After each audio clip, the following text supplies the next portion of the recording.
তেজপুৰ কংগ্ৰেছত চিনাক্ত হল B team. ৰাজ্যিক সমিতিৰ সিদ্ধান্ত সমিতিক নামানে কংগ্ৰেছৰ বিৰোধী বি টি এফ।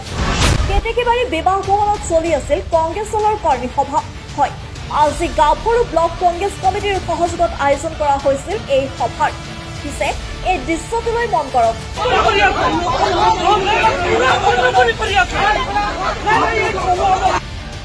সভাৰ আৰম্ভণি কৰা হৈছিল ৰাষ্ট্ৰীয় সংগীত গাই।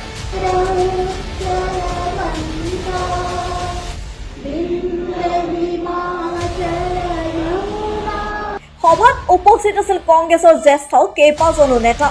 পিছে হঠাতে কি হল? হুলস্থুল উত্তপ্ত পৰিস্থিতিত কেইবাজনৰ লগত হতাহতি। কিন্তু কিয়? এতিয়া আহোঁ মূল কথালৈ। 19 তাৰিখে শোণিতপুৰ জিলা কংগ্ৰেছৰ তালিকাত নতুন নাম অন্তৰ্ভুক্ত কৰাক লৈ এই উত্তপ্ত পৰিস্থিতি। পূৰ্বতে কংগ্ৰেছৰ বিৰোধিতা কৰি অহা লোক কেইজনৰ নাম নতুন সমিতিত অন্তৰ্ভুক্ত নহল। এতিয়া যেন সকলো পৰিষ্কাৰ। পূৰ্বতে কংগ্ৰেছ বিৰোধিতা কৰা লোকসকলক কংগ্ৰেছৰ বাবে কিমান ভয়ানক আছিল। আমি এই অঞ্চলত কংগ্ৰেছ নিষিদ্ধ কৰিম। পূৰ্ব অঞ্চলত কংগ্ৰেছৰ নাম নিচান নাইকিয়া হৈ যাব। গতিকে এই ভিডিঅ'ৰ পৰাই পূৰ্বৰ কংগ্ৰেছৰ কিছুমান নেতাৰ আচল চৰিত্ৰ উদঙাই দিলে।